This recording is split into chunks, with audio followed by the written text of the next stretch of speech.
And welcome to part 3 of the Sonic Legend 2 Let's Play, and we're in Oil Ocean Zone, another level a lot of people don't care for. Out of all the second half levels in the game, which admittedly I think are kind of weak in comparison to the first few, I actually think Oil Ocean Zone is one of the better ones. It's a little bit more well thought out than Hilltop or Mystic Cave to me. I like the atmosphere of the level. It's very weird for a Sonic game, because you don't see a lot of levels like Oil Ocean Zone in a Sonic game. And by this type of level, I don't mean like a mechanical level, because we get those in Sonic games all the time. I just mean, it's a weird type of feeling. I think it's the colors, like the orange background and the blazing sun. I know that sounds kind of pretentious, but I don't know, there's just something about how this level feels I don't really think a lot of Sonic games have replicated. And I wouldn't mind seeing another attempt like this. Mind you, that I would want that attempt to be original and not a blatant nostalgia grab. Anyway, those weird checkered things, they will shoot you in a predetermined direction, so... And for whatever reason, if you're on the very top of those things, it automatically pushes you forward. You get no choice in that whatsoever. And Oil Ocean has a lot of weird secrets and a lot of alternate paths, so feel free to screw around if you want. Also, the oil there works like quicksand. You slowly go down it. You can pull yourself out if you jump, but if you take too long, you'll drown and die. But you won't immediately drown. That's the important thing to remember. And we're already in Act 2. And one thing I forgot to mention, I didn't really get a chance to mention, I was talking about other things, are these godforsaken seahorses. Now, maybe I just played Echo the Dolphin way too many times, and therefore seahorses are automatically traumatic for me, but I really hate the seahorses in this game.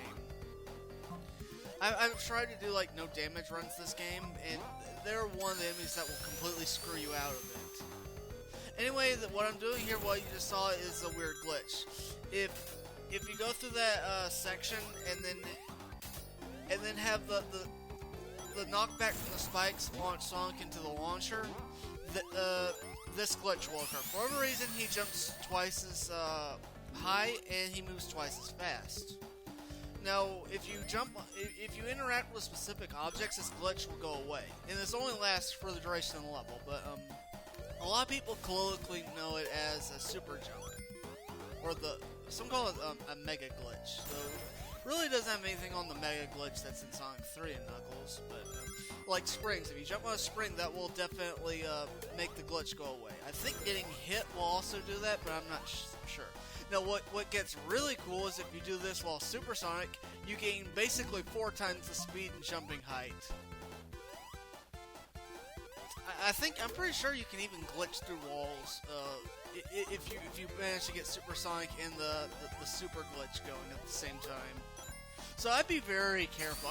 I'm trying to be, very, very careful not to like lose myself and then get killed accidentally, which absolutely can happen at just playing a supersonic, much less a souped up supersonic. This glitch is actually very difficult to pull off, so if you're trying it at home and you realize you can't, don't despair.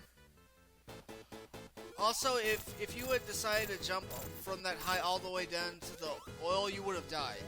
Why is that? Well, because he had fallen so far, the game would have treated the bottom of the screen as if it were a bottomless pit. Because it's falling so fast, it can't actually load the level data.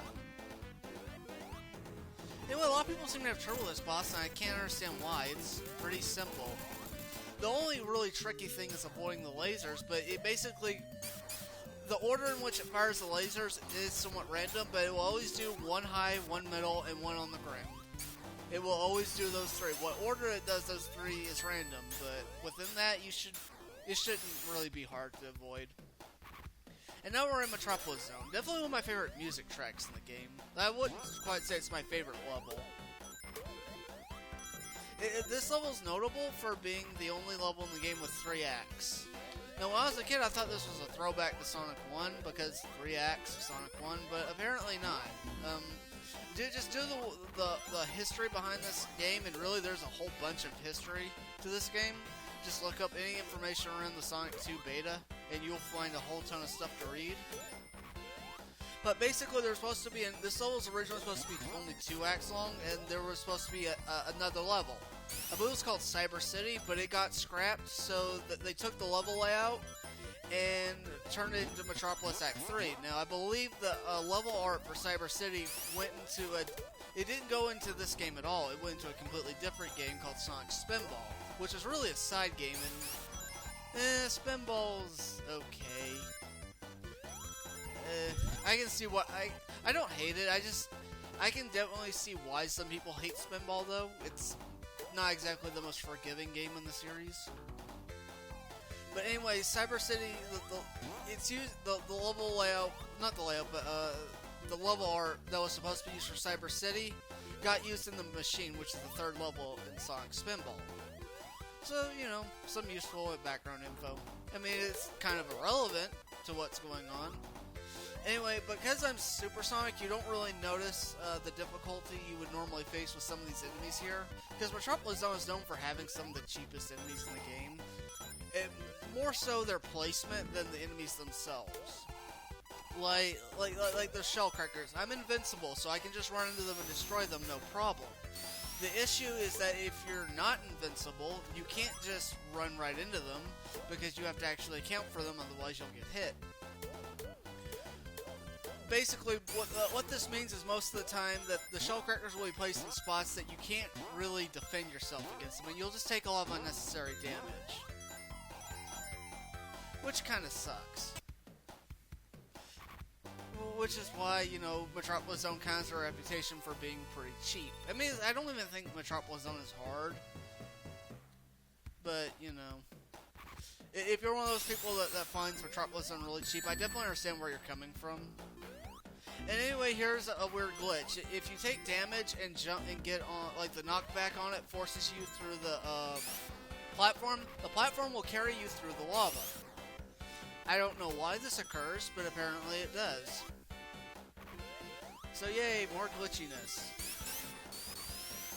Sonic 3 Knuckles has way more glitches like this. I may consider like just showing off a whole bunch of them if I ever do Sonic 3 Knuckles. I may, or I may not. Who knows? I think one of the only enemies that I really don't think is really that cheap are those star things. Because where they're placed are usually spots where you can avoid them, so I don't really mind their placement. And I'm stuck in the wall. And I'm out. And what's this? I actually didn't even know this glitch could happen when I played the game. But apparently doing that causes you to lose gravity. Now there's actually a similar glitch like that in Carnival Night Zone in Sonic 3 Knuckles. Which kind of makes sense because they both run on the same engine. So I'm not surprised that glitches from one game carry over into another. But it's still extremely amusing nonetheless. Unfortunately I can't do that glitch a 3rd time because that one doesn't go all the way through the lava. But another enemy to worry about are the slicers. Now, what's the deal with the slicers is that they have a range from which they can see you and hit you with their slicers. And avoiding it when you see the slicers coming is not so difficult. Sometimes their placement can be awkward to deal with, but what's really annoying is that they can hit their range is so far they can hit you from off screen, which is bullshit because you don't even know they're there. But they can already tell that you're there. So they basically can get free hits on you, which really sucks. Really, you know, the way to fix the slicers is just decrease their range so they can only do it once you're on screen. I would be okay with that. Like I mentioned before, a no damage run will pretty much come to, if it didn't come to a halt through the Seahorses and Oil Ocean, it will come to a halt here because of the fucking slicers and shell crackers.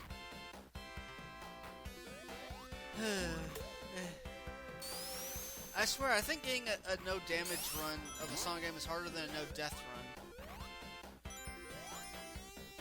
I mean, Sonic's one of those games where you rarely die, if ever, but you can end up getting hit a lot.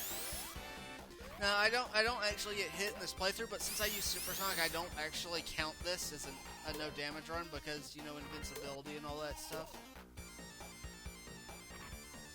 Anyway, these corkscrews. It's an okay gimmick.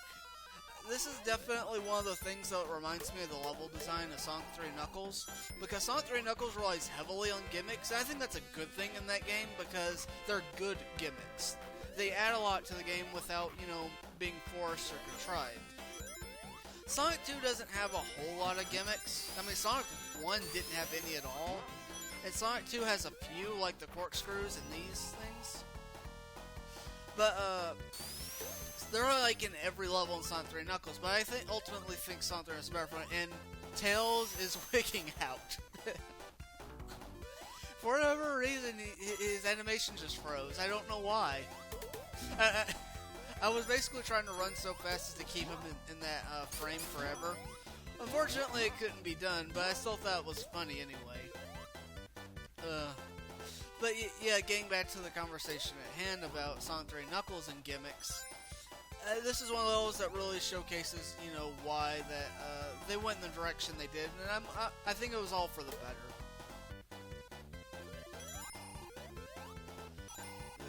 And Sonic 3 Knuckles is one of my favorite games of all time, so it's not really a surprise that I think that. Whoops. Okay. I wound up in the same spot, so... Yeah, the weird thing about the level design of Metropolis Zone is that it loops vertically. Like, the level's not in one neat, tiny little box. It's actually loops vertically. Why this is more is because a lot of levels in Sonic 3 Knuckles do this. Virtually every level in that game does that, which can cause a lot of interesting glitches because you go vertically through you glitch the level vertically through a single spot, and then you wind up advancing further through the level as a result. Now what I'm doing here is basically kind of being of a show-off. A lot of people think that this boss can't be beaten without getting hit, and I'm going to prove they're all wrong. There's basically certain frames you can hit this boss at without getting hit. You just have to be very, very careful and have really good timing. But it is possible to take this guy out without getting hit, because a lot of people think you have to sacrifice rings in order to hit him.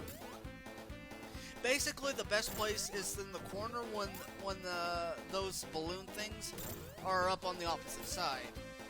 That's really the best spot to hit them without getting hit yourself. Trust me, it's not impossible to do this without getting hit. It does take practice to become proficient at this, but it really isn't that hard at the end of the day.